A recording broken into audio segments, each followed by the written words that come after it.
अस्सलामुअलैकुम रहमतुल्लाहि व बरकातहू। एक कॉमन मिसकंसेप्शन है एथियस्ट के दिमाग में, जो कि एक मिसकंसेप्शन एक्चुअली मुसलमानों के भी दिमाग में है कि उन्होंने भी कभी गौर व फिक्र इस मसले पे किया नहीं है। और वो ये है कि आप देखिएगा, जावेद अख्तर साहब को भी जो है बोले अच्छा गॉड एग्जिस्ट करता है, तो मतलब ये जो रेप हो रहा है, ये जो इतनी सारी जो बच्चियों के साथ ये हो रहा है, जुल्म हो रहा है, ये जो बच्चों को जो कैंसर हो रहा है, गॉड देख सकता है और गॉड जो है इसको कंट्रोल भी कर सकता है, लेकिन वो नहीं कर रहा है। तो इसकी इतनी मजाल कि ये मुझसे पूछेगा कि मैंने क्या कहा। हाँ वाह वाह, ये सही था गुरु।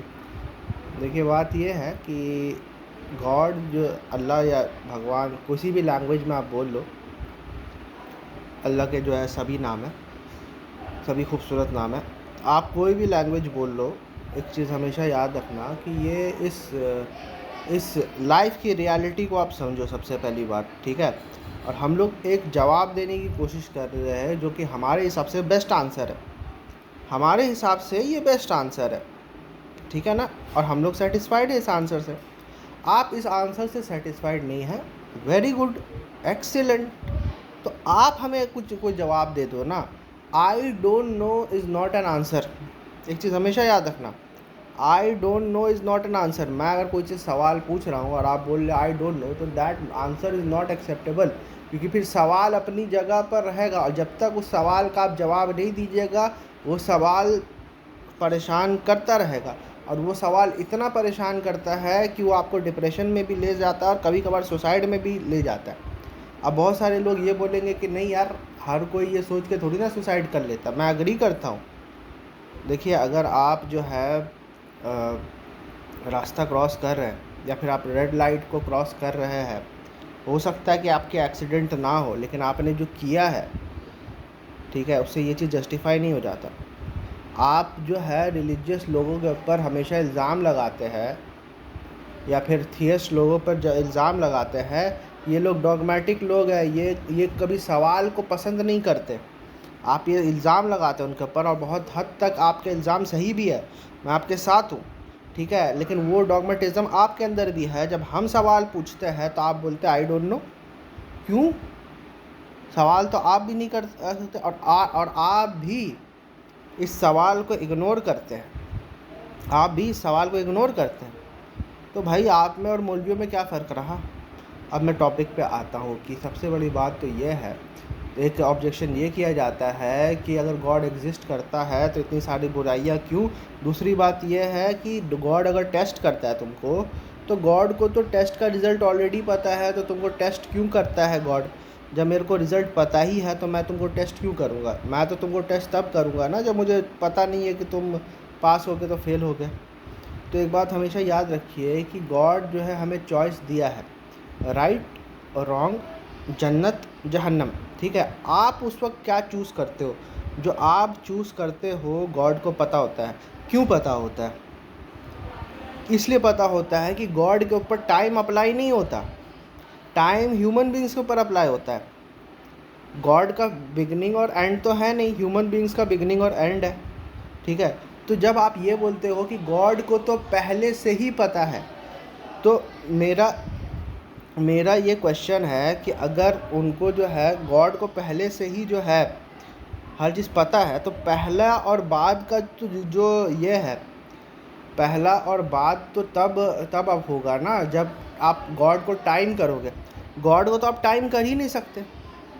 गॉड ने तो एक क्रिएचर बनाया, अपना क्रिएशन में से क्रिएशन बनाया जिसके पास चॉइस हो।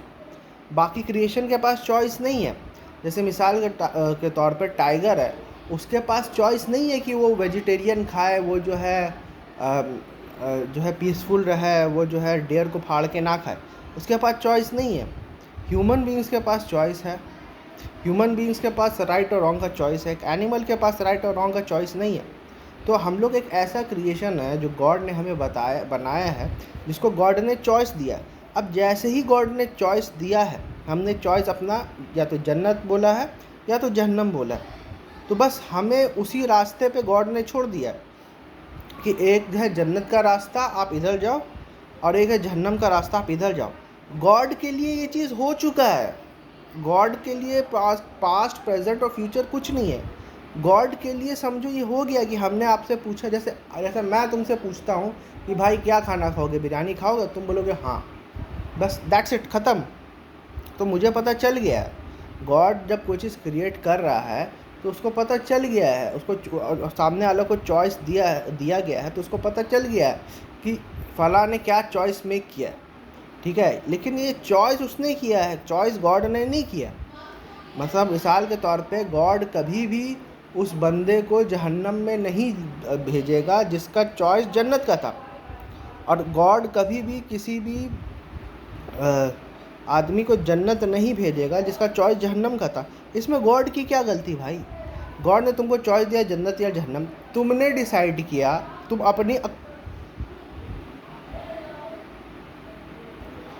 अपनी अकाउंटेबिलिटी से पल्ला झाड़ रहे हो कि गॉड ने मुझे जन्नत भेजा और गॉड ने मुझे जहन्नम भेजा। इसकी मिसाल ऐसी है कि एक बच्चा जो पढ़ता लिखता नहीं हो, वो जो है टीचर के ऊपर जो है इल्ज़ाम दे कि यार ये टीचर ने मेरे को फ़ेल कर दिया है, टीचर चाहता तो मुझे पास करता। लेकिन सवाल ये पैदा होता है बेटा कि तुमने पढ़ा एग्ज़ाम के लिए, तुमने मेहनत की, तुमने चूज़ किया पास होना। तो जब जवाब है कि नहीं, तो फिर आप टीचर को इल्ज़ाम नहीं दे सकते। हो सकता है टीचर को पता हो ये बच्चा पढ़ नहीं रहा है, ये फ़ेल होगा, और अल्टीमेटली वही होता है। इसका मतलब नहीं है कि गलती जो है टीचर की है, गलती आपकी ही है, ठीक है ना। तो जितने भी जो है बुरी चीज़ें होती है जहाँ में, ठीक है। और सबसे बड़ी बात, एक चीज़ इग्नोर करते हैं एथियस्ट लोग जब हम लोग इस टाइप की बात करते हैं, वो है कॉन्सेप्ट ऑफ हेयर आफ्टर। कि ये दुनिया जो है ये आर्जी दुनिया है भाई मेरे, यहाँ पर जस्टिस नहीं मिलता है कंप्लीट, और ये जस्टिस के ऊपर बेस्ड नहीं है, ये इम्तिहान के ऊपर बेस्ड है, ये खेल और तमाशा है। तो नाउज़ बिल्ला मिन ज़ालिक किसी लड़की का रेप हो जाता है तो उसको जस्टिस आफ्टर लाइफ में मिल जाएगा, अगर इस दुनिया में ना मिला तो। हमारा ये आंसर है। आप इससे सेटिस्फाइड नहीं है, वेरी गुड, आप बताओ कोई ऑल्टरनेट एक्सप्लेनेशन बताओ। आपके पास है कोई एक्सप्लेनेशन? आपके पास होप है? आप बोलते हैं उम्मीद पे दुनिया कायम है, ठीक है। कोई लड़की का रेप हो चुका है, ठीक है ना, उसको इस दुनिया में जस्टिस नहीं मिला है, तो उसको कहाँ जस्टिस मिलेगा? या तो आप ये बोलो कि उम्मीद पे दुनिया कायम नहीं है, या अभी आपको गॉड का इनकार नहीं, अभी आपको ट्रूथ का इनकार करना पड़ेगा, अभी आपको जस्टिस का इनकार करना पड़ेगा, अभी आपको गुड और इवल सबका इनकार करना पड़ेगा, तब जाके जो है मतलब गॉड का इनकार करने के चक्कर में एक समय ऐसा आ जाएगा कि आपको अपना इनकार करना पड़ेगा कि आप भी रियलिटी हो कि नहीं, आप रियलिटी में एग्जिस्ट करते हो या किसी के माइंड में, किसी के सिमुलेशन में आप एग्जिस्ट करते हो। क्योंकि आज हमें पता चल गया कि एआई के ज़रिए जो है आप किसी के सिमुलेशन बना सकते हो, तो आप उसमें एग्जिस्ट कर रहे हो।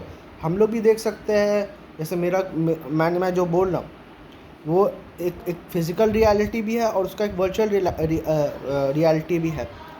तो मेरा ये क्वेश्चन है कि आप कैसे बोल सकते हो कि ये फ़िज़िकल रियलिटी है? आप कैसे प्रूव कर सकते हो? आप नहीं प्रूव कर सकते। ये भी आपका एक बेसिक बिलीफ है कि ये जो है वर्चुअल है और ये है फ़िज़िकल है, ठीक है। और सबसे बड़ी बात यह है कि मैं सब बातें आपका मान लूँ, let's for the sake of argument agree that God does not exist, fine, let's for the sake of agree, you provide a better explanation for all the crimes or the problem of evil। आप कोई better explanation provide करो ना, आप कोई better explanation provide करते नहीं है। जो बंदा प्रोवाइड कर रहा है आप बोलते हो उसका कोई एविडेंस नहीं है। तो भाई आप बता दो ना कि रेप अगर किसी का होता है, उसको इस दुनिया में जस्टिस नहीं मिलता है, तो उसको जस्टिस कहाँ मिलेगा? क्या ये आंसर है कि उसको जस्टिस नहीं मिलेगा? तो फिर रेप जस्टिफाइड हो गया ना, कि भाई अगर मैं रेप करूँगा मुझे पनिशमेंट ही नहीं मिलेगी। और सबसे बड़ी बात यह है कि सबसे बड़ी बात यह है कि मुझे जो है मॉरल जस्टिफिकेशन ऑफ, आप रेप को जो है मॉरली जो है कैसे मतलब बोलोगे कि ये रॉन्ग है? आप बोलते हैं it harms other human beings. हम बोले ठीक है भाई, it can harm other human beings, but how is that immoral? Just harming other human beings is immoral. तो भाई एथियस्ट लोग तो थियस्ट को हार्म कर रहे हैं ना, जब वो गॉड के एग्जिस्टेंस के ऊपर जो है बात करते हैं। हार्म को फिर आपको डिफ़ाइन करना पड़ेगा, हार्मिंग प्रिंसिपल को, कि भाई आप किसी को हार्म नहीं कर सकते, ठीक है। और दूसरी बात ये है कि नेचर में अगर आप देखोगे तो भाई जानवर तो एक दूसरे से कंसेंट नहीं लेते हैं सेक्स के लिए, तो आप किस बेसिस पे बोलते हो कि। और सबसे बड़ी बात ये है, ये जो मैरिज है ना, ये जो इंस्टीट्यूशन ऑफ मैरिज है, ये एक रिलीजियस इंस्टीट्यूशन है सर, ये कोई साइंटिफिक इंस्टीट्यूशन नहीं है। आप बोलेंगे सोशल इंस्टीट्यूशन है, भाई सोशल इंस्टीट्यूशन है तो सोसाइटी में तो जिना भी होता है, सोसाइटी में तो लिव वन नाइट स्टैंड भी होता है, सोसाइटी में तो हर चीज़ होता है, सोसाइटी में तो चीटिंग भी होता है। क्या रिलीजन ये सब चीज़ों को भी रिकॉग्नाइज करता है? The answer is no. Religion इस चीज़ को रिकॉग्नाइज नहीं करता, रिलीजन सिर्फ मैरिज को रिकॉग्नाइज करता है, ठीक है। तो मैरिज भी फेथ बेस्ड है। दूसरी बात यह है कि आप दो बंदे को साइंटिफिकली कैसे प्रूव करोगे कि they are married? There is no way to scientifically prove that two people are married. कैसे प्रूव करोगे? सेक्स तो बिना मैरिज के भी हो जाता है, सेक्स तो बिना मैरिज के भी हो जाता है ना, प्री मैरिटल भी हो जाता है, पोस्ट मैरिटल भी हो जाता है, तो आप कैसे प्रूव करोगे? तो हम ये बोल रहे हैं कि the problem of evil exist and the only explanation for the problem of evil is the existence of God and the belief in hereafter. Fine, कि एक टाइम आएगा कि सबका जो है पेमेंट ड्यू जो है उसको क्रेडिट कर दिया जाएगा।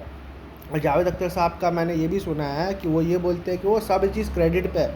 भैया सब चीज़ क्रेडिट पे नहीं है, ये जो लाइफ है ये प्रेजेंट में है, ये जो सांस में ले रहा हूँ ये प्रेजेंट में है, ये जो सोच रहा हूँ मैं ये प्रेजेंट में है, आज जो भी इंजॉय कर रहा हूँ सब प्रेजेंट में है, और आखिरत में इससे ज़्यादा है इंशाल्लाह, ठीक है। ये सब चीज़ प्रेजेंट में हो रहा है, अच्छाई भी प्रेजेंट में हो रहा है, बुराई भी प्रेजेंट में हो रहा है, और इस सब चीज़ का जो है अकाउंटेबिलिटी जो है इंशाल्लाह हेयर आफ्टर में देना पड़ेगा। अच्छा करोगे तो उसका रिवॉर्ड मिलेगा, और पूरी दुनिया रिवॉर्ड और पनिशमेंट पे चल रही है यार। आप अगर गॉड को डिनाई करते करते या रिलीजन को डिनाई करते करते आप वर्ल्ड को डिनाई कर दोगे, क्योंकि उसी उसूल पे, जिस उसूल पे रिलीजन चलता है उसी उसूल पे दुनिया भी चल रही है। दुनिया में भी जज है एक, दुनिया में भी एक कॉन्स्टिट्यूशन है, दुनिया में भी एक लॉ एंड ऑर्डर है, ठीक है। चाहे आप साइंटिफिक वर्ल्ड को देख लो या फिर आप अपना सोसाइटी को देख लो, तो वो एक लॉ एंड ऑर्डर रहती है सोसाइटी में। जितनी अच्छी सोसाइटी उतना अच्छा लॉ एंड ऑर्डर, जितनी अच्छी सोसाइटी उतनी अच्छी सिविक सेंस होती है लोगों में, ठीक है। और जितनी बुरी सोसाइटी उतना कम लॉ एंड ऑर्डर। ये भी चीज़ देखने को मिल जाता है कि जितनी बुरी सोसाइटी उतना कम लॉ एंड ऑर्डर। तो लॉ एंड ऑर्डर तो इस सोसाइटी में एग्जिस्ट करता है, तो वही same law and order religion में भी एग्जिस्ट करता है। तो फिर रिलीजन के ऊपर क्यों एतराज़? रिलीजन के ऊपर क्यों एतराज़ होता है भाई? आप रिलीजन के ऊपर क्वेश्चन करते हो, रिलीजन एक आंसर देता है, आपको आंसर पसंद नहीं है, वेरी गुड, आप आंसर दे दो। आपके पास भी आंसर नहीं है यार, आपके पास एक ही आंसर है, आई डोंट नो। तो हमारा आंसर तो आई डोंट नो से बेटर ही है कि सपोज यू डोंट नो, ठीक है, तो इसी को एज्यूम कर लो, ना कि ऐसा होता रहेगा। ये तो आई डोंट नो से तो बेटर ही है। इक्वेशन में भी हम लोग पहले एज्यूम करते हैं ना, लेट दिस बी एक्स, ठीक है। उसके बाद जब इक्वेशन सॉल्व होता है तो एक्स का वैल्यू आपके पास आ जाता है। अभी आपको एक्स का वैल्यू तब तक नहीं मिलेगा जब तक आप डेथ तक पहुंच जाओ। एक बार आप डेथ तक पहुंच जाओगे तो आपको रियलिटी पता चल जाएगा। अगर मैं आपका वर्ल्ड व्यू पे भी एग्री कर लूँ ना कि लाइफ आफ्टर डेथ नहीं होता है ना, तो we are not at all missing out. लेकिन अगर हमारा वर्ल्ड व्यू सही हो गया है ना कि लाइफ के बाद डेथ होता है, तो भैया बहुत बड़ा रिस्क आप ले रहे हैं। We are actually not missing out in anything. देखा जाए तो the theist are actually not missing out at anything. आप क्लेम कर सकते कि हम लोग बहुत रैशनल है, ये है भाई, लेकिन नाइलिस्टिक भी तो।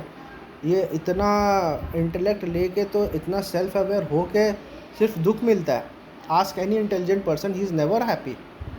जब तक इमोशनल IQ हाई नहीं रहेगा, जब तक फेथ नहीं रहेगा, जब तक बिलीफ नहीं रहेगा, आप खुश नहीं रह सकते। तो क्या फ़ायदा भाई इस चीज़ का? इसलिए आप देखिएगा अपोस्टेट प्रॉफिट पूरी ज़िंदगी एथियस्ट बन के रह के अचानक से क्रिश्चियन बना, ठीक है, उसने इस्लाम कबूल नहीं किया और वो जो है मुसलमान से ही एथियस्ट बना है, लेकिन फिर भी वो बिना फेथ के जो है सरवाइव कर ही नहीं पाया। इसका मतलब है कोई ना कोई फेथ की ज़रूरत पड़ती है, चाहे वो सही हो या गलत हो। हम लोग भी गलत फेथ के ख़िलाफ़ है। बहुत सारे चीज़ हमारे अंदर भी जो है हो सकता है कि मुसलमानों के अंदर भी गलत हो, तो उसका इलाज ये नहीं है कि आप जो है गॉड को ही डिनाई कर दो। उसका इलाज ये है कि करेक्शन करो, अपने आप को करेक्ट करो, अपने आप को जितना भी जो है तज़किया प्योरीफाई कर सकते हो उतना वो करो। आप डायरेक्ट किसी एक कॉन्सेप्ट को ही डिनाई कर दिया, it's like denying truth, it's like denying justice, it's like denying reality my friend.